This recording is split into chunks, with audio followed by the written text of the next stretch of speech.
Right, so we're discussing about the cystic fibrosis, okay, in which we discussed about the pulmonary complications. क्योंकि मैंने आपको बताया था कि सबसे पहले cystic fibrosis, these may damage our lungs, okay, in many ways. This can cause pneumonia, this can cause bronchiectasis, okay, this can cause pneumonia या तो फिर this can cause bronchiectasis, lung abscess, fine. This can cause different types of infection in the lung. For example, chronic bronchitis, lung abscess, pneumonia, okay, these type of infections. अच्छा, तो अब उसके बाद क्या है? उसके बाद ये है ना आपके पास कि मैंने कहा था कि दिस कैन इन्वॉल्व और पैनक्रियास आल्सो, फाइन।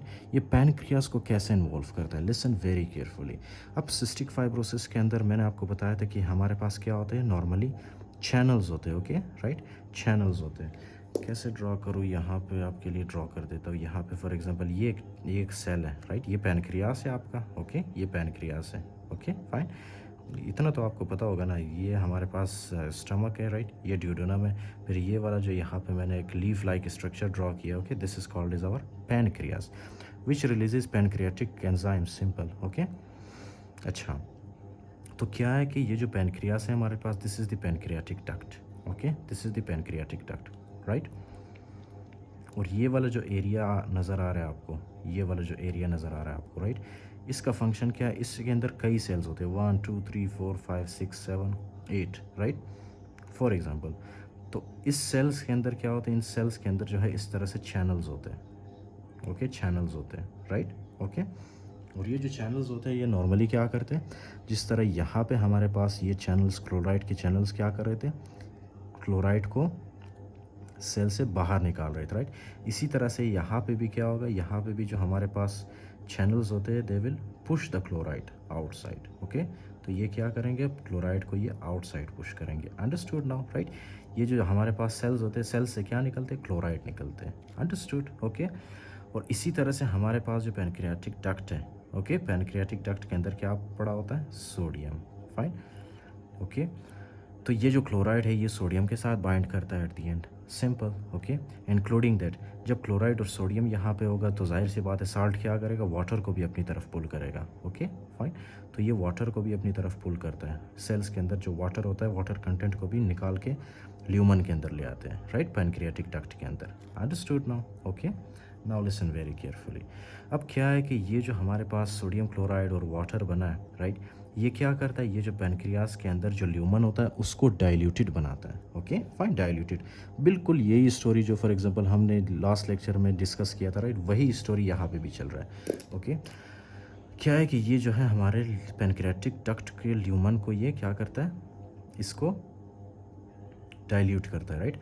अगर फॉर एग्जांपल ये क्लोराइड, सोडियम, वाटर यहाँ पे प्रेजेंट ना हो तो क्या होगा? यहाँ पे जो हमारे पैनक्रियाटिक डक्ट के अंदर जो फॉर एग्जांपल क्या चीज़ है? म्यूकस। म्यूकस क्या करेगा? Mucus will start accumulating accumulating accumulating, right. और एक टाइम आएगा कि ये जो हमारे पास डक्ट होगा, राइट, पैनक्रियास का, ये क्या होगा? इसके अंदर इतना ज़्यादा म्यूकस एक्यूमुलेट होगा, इतना ज़्यादा म्यूकस एक्यूमुलेट होगा कि एक थिक म्यूकस लेयर बन जाएगा इसके अंदर, right, thick mucus layer, fine, thick mucus layer बनेगा इसके अंदर, ओके। क्यों? क्योंकि इस म्यूकस के अंदर वाटर नहीं होगा, इस म्यूकस के अंदर क्लोराइड नहीं होगा, इस म्यूकस के अंदर सोडियम नहीं होगा, तो यहाँ पे एक थिक म्यूकस लेयर बनेगा, राइट। और ये क्लोराइड और सोडियम, ये वाटर, ये मतलब इसमें ये सारा प्रॉब्लम क्यों आ रहा है? क्योंकि ये जो हमारे पास एक चैनल था, राइट, जिस तरह लास्ट लेक्चर में हमने डिस्कस किया था, यहाँ पे हमारे पास क्या होता है? एक प्रोटीन होता है, राइट, CFTR प्रोटीन, राइट। ये क्या करता है? ये इस चैनल को रेगुलेट करता है, राइट। ये जो चैनल हमारे पास होता है क्लोराइड का चैनल, इसको रेगुलेट करता है ये, यानी कि सेल के अंदर जितना क्लोराइड होता है, सेल के अंदर से उस क्लोराइड को बाहर निकालता है, ओके, राइट। इसी तरह से सोडियम के रीअब्जॉर्प्शन को सेल के अंदर रोकता है ये, ओके, यानी कि सोडियम को सेल के अंदर वापस नहीं जाने देता, राइट। और सोडियम क्या होता है? ल्यूमन के अंदर रहता है। Eight the and sodium chloride के साथ बाइंड करता है और सोडियम और क्लोराइड दोनों मिल के क्या करेंगे? वाटर को अपनी तरफ पुल करेंगे, ओके, फाइन। तो एट द एंड यहाँ पे क्या बनेगा? पैनक्रियाटिक डक्ट के अंदर एक ज़बरदस्त सा डाइल्यूटेड म्यूकस होगा, ओके, फाइन, डाइल्यूटेड म्यूकस होगा, अंडरस्टूड नाउ, राइट। लेकिन अगर ये सारी चीज़ें यहाँ पे प्रेजेंट ना हो, राइट। तो ये जो म्यूकस होगा ये एक्यूमुलेट होता जाएगा और एक थिक म्यूकस मेम्ब्रेन बनेगा। फाइन। थिक म्यूकस मेम्ब्रेन जब बनता है तो ये क्या करता है, पैनक्रियाटिक डक्ट को ये बंद कर देता है, ब्लॉक कर देता है। ओके, ब्लॉक करने की वजह से यहाँ पे जितना भी पैनक्रियाटिक एंजाइम होगा, ओके, पैनक्रियाटिक एंजाइम जाहिर सी बात है पैनक्रियास के अंदर ही बनते हैं ना, राइट। पैनक्रियाटिक एंजाइम्स कहाँ पे बनते हैं, पैनक्रियास के अंदर, pancreatic enzyme.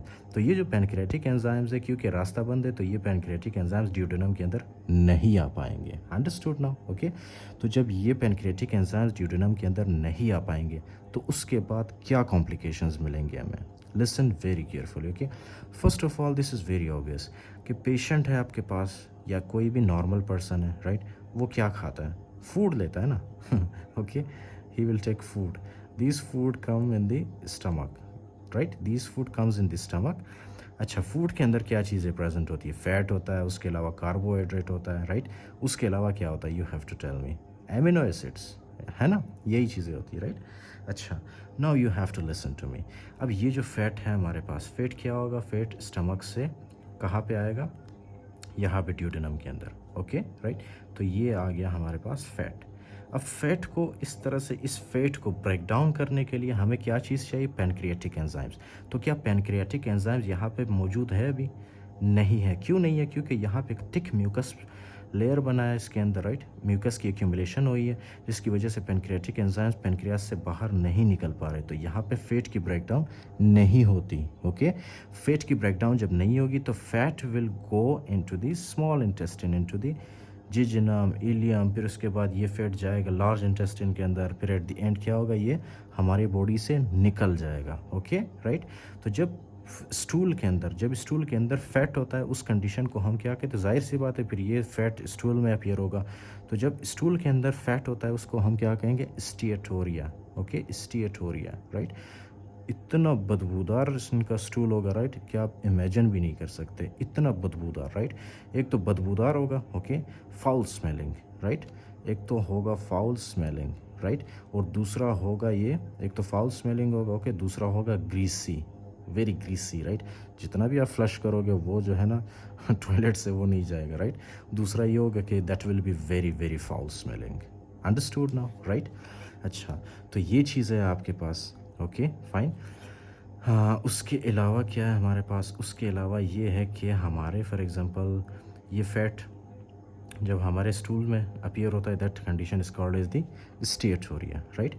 Do you know in the GIT section, in the first step of the GIT I discussed with you guys कि फैट क्या है। फैट हमारे पास किस चीज़ को एब्जॉर्ब करने में हेल्प करता है, हमारे पास फैट सोल्यूबल वाइटामिन्स को एब्जॉर्ब करने में हेल्प करता है। ओके, डू यू नो हमारे पास दो टाइप के वाइटामिन्स है, एक है हमारे पास वाटर सोल्यूबल वाइटामिन्स, दूसरा है फैट सोल्यूबल वाइटामिन्स। ओके, अगर आपको नहीं पता तो मैं आपको बता देता हूँ, वाइटामिन्स हमारे पास दो टाइप के, ओके, एक है फैट सोल्यूबल और दूसरा है वाटर सोल्यूबल। ओके, फाइन, बहुत ही ईजी है। वाटर सोल्यूबल कौन से, B complex, right, B1 B2 B3 B complex जितने भी हैं हमारे पास, they are water soluble, right, including that जो विटामिन सी है हमारे पास, ascorbic acid, that is also water soluble. फिर फैट सोल्यूबल कौन से वाइटामिन हैं, कीड़ा, KEDA, vitamin K, vitamin E, vitamin D, vitamin A, they are fat soluble vitamin, simple. तो अब क्या है कि यहाँ पे अगर फैट नहीं होगा तो यहाँ से जो है हमारे पास, हम खाना जब खाते हैं उसके अंदर क्या होता है, vitamin K, vitamin E, vitamin D and vitamin A. तो क्या ये विटामिन एब्जॉर्ब होंगे, नहीं होंगे, राइट। क्यों, क्योंकि नॉर्मली ये क्या करते हैं, फैट के स्मॉल पार्टिकल्स के साथ मिल के अटैच होके फिर ये यहाँ से हमारे बॉडी में एब्जॉर्ब होते हैं, हमारे इंटेस्टाइन से एब्जॉर्ब होते हैं, राइट। जब फैट ही नहीं होगा तो ये विटामिन KEDA एब्जॉर्ब नहीं होगा, right. So we will see clinical features related to the vitamin कीड़ा। I will tell you in the book क्या क्या क्लिनिकल फीचर्स आते हैं इनकी वजह से। Okay, fine. तो ये आ गया आपके पास विटामिन डेफिशिएंसी किस वजह से हो रहा है, पैनक्रियाटिक एंजाइम। सबसे मेन कल्प्रिट कौन है इनमें, पैनक्रियाटिक एंजाइम्स जो रिलीज़ नहीं हो रहा। और पैनक्रियाटिक एंजाइम्स रिलीज़ क्यों नहीं हो रहा, क्योंकि CFTR प्रोटीन हमारे बॉडी में म्यूटेंट है, राइट, जो कि क्लोराइड को बाहर नहीं निकल पा रहा, जिसके साथ सोडियम बाइंड नहीं कर रहा और वाटर नहीं निकल रहा, right. So that is why at the end we see pancreatic enzymes हमारे पैनक्रियास से नहीं निकल पा रहे हैं। Understood, okay. अच्छा, उसके बाद आपको पता है क्या होता है, ये जो हम आपको नज़र आ रहा है, राइट, टाइम है हमारे पास, अच्छा ज़्यादा टाइम नहीं है हमारे पास। So what you have to remember, अच्छा We have discussed so far, okay, all these conditions. Pancreatic insufficiency, okay, this condition is called as the pancreatic insufficiency. Fine, I will write down these for you. Pancreatic insufficiency किस वजह से होता है? CFTR protein की वजह से होता है, राइट? CFTR प्रोटीन जब म्यूटेट होता है, pancreatic insufficiency, pancreatic insufficiency, right? अच्छा, तो ये आ गया आपके पास. Fine. In the next lecture, I will tell you the complications related to the liver.